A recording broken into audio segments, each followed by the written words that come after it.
পথে যেতে যেতে ফুরকে খোলার ত্রিশুলী নদীর বাঁক পেরিয়ে থানকোট ছুঁয়ে অজস্র মাইল পথ পেরিয়ে জ্যাকরেন্ডা ফুল তার বেগুনি রঙে যেন আশ্চর্য এক স্বপ্নের মতো এক বিদেশ বিভূই নেপালের রাজধানীতে স্বাগত জানাবে আপনাকে।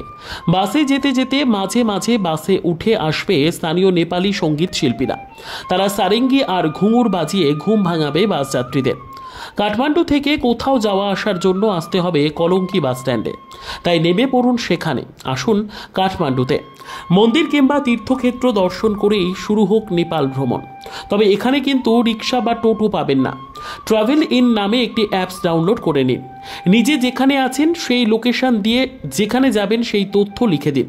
মুহূর্তে এই গাড়ির চালক ফোনে যোগাযোগ করে নেবে আপনার সাথে।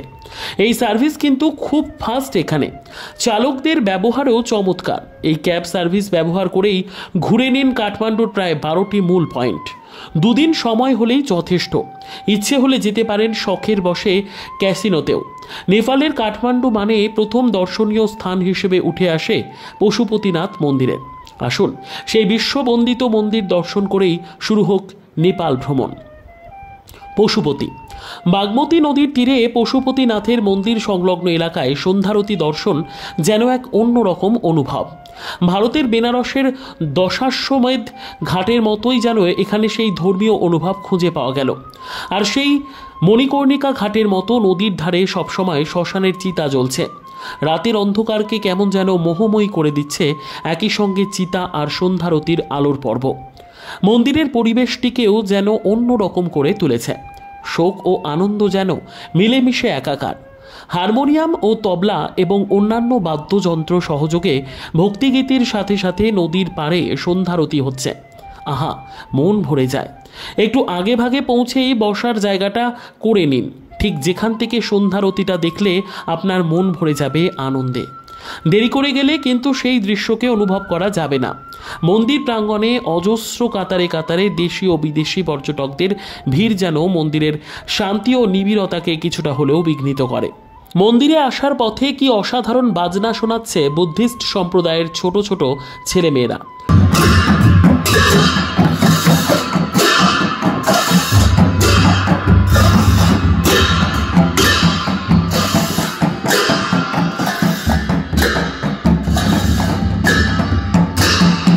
সঙ্গীত শিল্পীদের ধর্মীয় গানের সাথে সাথে সন্ধ্যারতি দেখে এরপর পৌঁছে এলাম পশুপতি মন্দিরে বিগ্রহ দর্শনে।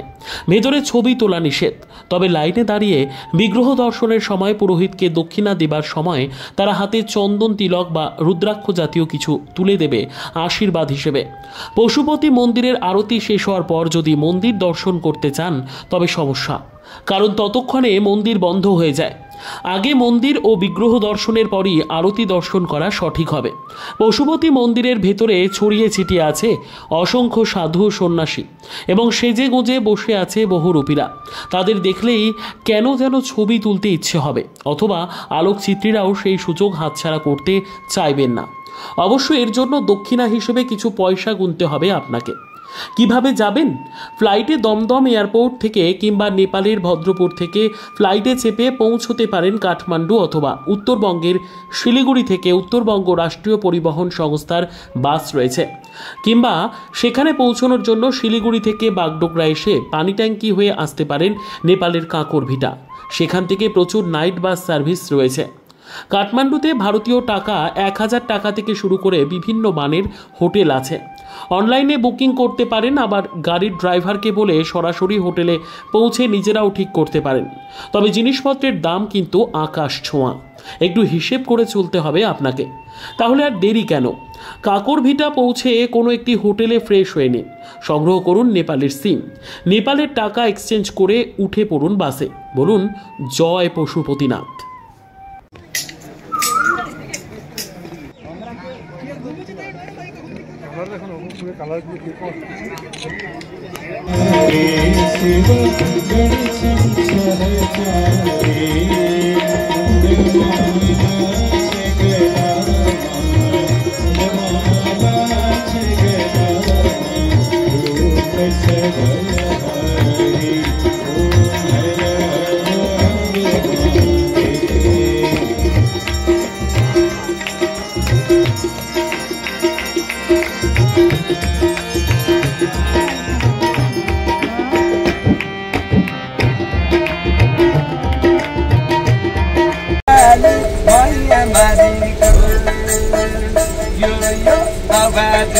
धर्मै कर्मै काठमाडौँमै फाले कलेज स्कुल पढ्दा पढ्दै सानानीहरू पहिला जान थाले हे रङका बोले हो बेला यो रैया म त